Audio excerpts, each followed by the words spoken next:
بسم اللہ الرحمن الرحیم۔ بعض ہمارے دوست و احباب صدیق اکبر رضی اللہ تعالیٰ عنہ کی شان بیان کرتے ہوئے یا دعوت و تبلیغ میں اللہ کی راہ میں خرچ کرنا اور اپنے جان مال لٹانے کی ترغیب دیتے ہوئے ایک واقعہ صدیق اکبر رضی اللہ تعالیٰ عنہ کی طرف منسوب کرتے ہوئے یہ بیان کیا جاتا ہے کہ غزوہ تبوک کے موقع پر صحابہ کو اللہ کے نبی نے فرمایا کہ مال جمع کیا جائے، تو ہر صحابی اپنے حساب سے جمع کیے۔ حضرت صدیق اکبر رضی اللہ تعالیٰ عنہ پورے گھر کا مال لے کے آ گئے، سب صاف کر دیا۔ حضرت عمر رضی اللہ تعالیٰ عنہ نے آدھا مال گھر کا لے کے آئے حضرت عمر رضی اللہ تعالیٰ عنہ۔ تو اس موقع پر دیکھا کہ صدیق اکبر رضی اللہ تعالیٰ عنہ مجلس میں آنے سے پہلے حضرت جبرائیل علیہ السلام آئے ہیں اور ان کے جسم پر ٹاٹ کا لباس ہے جس پر ببول کے کانٹے لگے ہوئے ہیں۔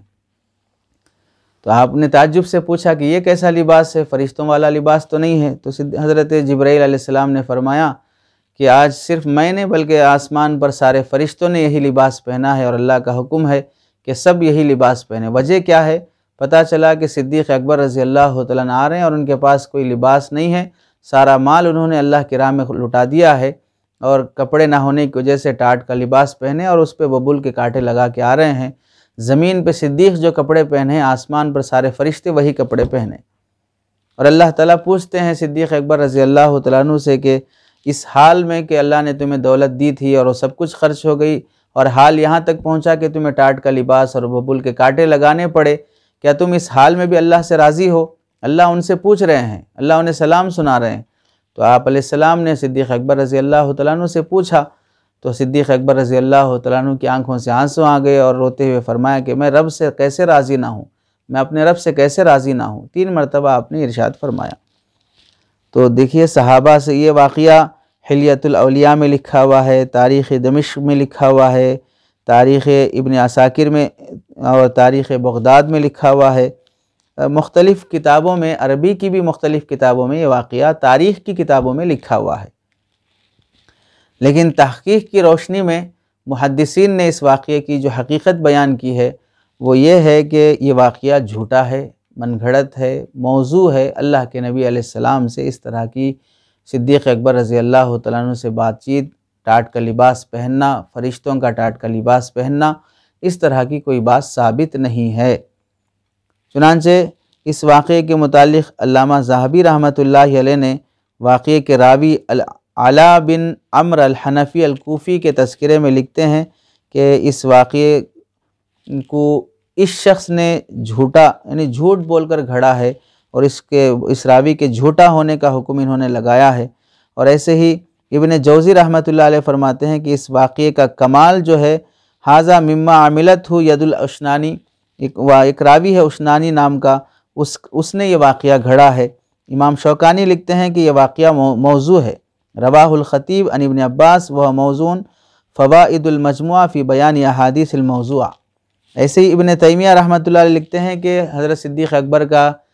پوری تاریخ میں کبھی اس طرح کا ٹاٹ کا لباس پہننا اور اس پر بٹن کی جگہ پر کانٹے لگانا ثابت ہی نہیں ہے۔ چنانچہ آپ لکھتے ہیں مجموع الفتاوی جلد نمبر 11 صفحہ نمبر 52 پر، دارالفتاء جامعۃ العلوم الاسلامیہ بنوری ٹاؤن کراچی سے یہ سوال کیا گیا، تو دارالفتاء کا فتویٰ ہے کہ حضرت ابوبکر کا اپنا پورا مال صدقہ کرنے کا واقعہ تو صحیح ہے، لیکن ٹاٹ کا لباس پہننا اور فرشتوں کی طرف یہ لباس منسوب کرنا یہ ثابت نہیں ہے، اسے بیان نہ کیا جائے۔ مفتی سلمان منصور پوری صاحب دامت برکاتہم سے سوال ہوا تو آپ نے کتاب النوازل جلد نمبر 17 صفحہ نمبر 187 پر تحریر فرماتے ہیں کہ حضرت جبرائیل علیہ السلام کے ٹاٹ کا لباس پہن کر حاضر ہونے والی روایت قطعاً جھوٹی اور موضوع ہے، ایسی موضوع روایات کو عوام میں بیان کرنا بھی جائز نہیں ہے۔ تو کئی علماء کی تحقیقات ہیں کہ یہ واقعہ من گھڑت ہے، اسے بیان نہ کیا جائے۔ تو اب خلاصے کے طور پہ 2 باتیں ہیں کہ ایک ہے صدیق اکبر رضی اللہ تعالیٰ عنہ کا پورا مال صدقہ کر دینا، یہ حدیث سے ثابت ہے۔ ابن حجر رحمۃ اللہ علیہ نے اور دیگر محدثین نے نقل فرمایا ہے روایت کو کہ آپ نے پوچھا ما ابقیت لأہلی قال اللہ و رسولہ، یعنی میں اپنے گھر والوں کے لیے اللہ رسول چھوڑ کے آیا ہوں، باقی کچھ نہیں چھوڑا ہوں۔ یہ پورا مال صدقہ کرنا اپنی حیثیت سے صدیق اکبر رضی اللہ تعالیٰ نے اپنی شان کے لحاظ سے ہر موقع پر جیسا آپ نے اپنی جان مال کا انفاق کیا ہے وہ ثابت ہے، لیکن اتنا بھی نہیں کہ ٹاٹ کا لباس پہن کے ببول کے کانٹے لگا کے آئے ہوں، یہ واقعہ